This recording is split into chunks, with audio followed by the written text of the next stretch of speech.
Rouge patient who was first to receive an artificial heart in our area is looking back on it now, nearly 2 months later. He tells Helpline reporter Elizabeth Val he wouldn't be alive today if it weren't for his family, his doctors, and that machine. That steady rhythm is the sound of life pumping through the veins of 41-year-old Alfred Williams. I'm more excited to get it than I think they ought to give it to me. Williams, a truck driver from Baton Rouge, received the first total artificial heart transplant in our region after his own heart failed. The father of 5 was behind the wheel when he says he felt odd and had trouble breathing.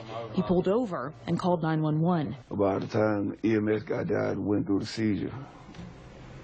And they was just getting me up off the floor, giving me oxygen so I can get in an ambulance. It turns out Williams had an enlarged heart.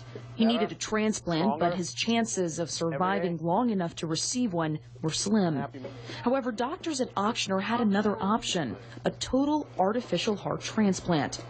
This was Williams before the surgery. Get well, get a transplant, and see my daughter graduate high school and go on to nursing school. A team of surgeons and doctors prepared for 2 months before attempting the 8-hour surgery in which both ventricles in the heart were replaced with a small plastic pump. Till now, without this technology, a lot of these patients, as I had mentioned, were just either being subjected to medical therapy or with the failure of medical therapy, they would be subjected to go to hospice. They allow the patient to rehab, to get better for the next surgery, quote unquote. In his case, he's going to need one. Before the surgery, Williams was bedridden for months. Within 2 weeks of the artificial transplant, he was walking around the ICU. I feel like I pushed my way through everything that I had to go through. I'm getting up, walking around, doing much better. I feel better by the day. 2 months after the surgery, Williams is out of the ICU and on the list to receive a permanent organ transplant. Getting to my daughter's graduation.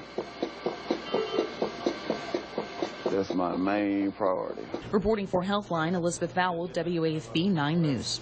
Now, Williams says this whole experience has changed his views on organ donation. Now, his entire family has registered as donors, and he says he will as soon as he's able.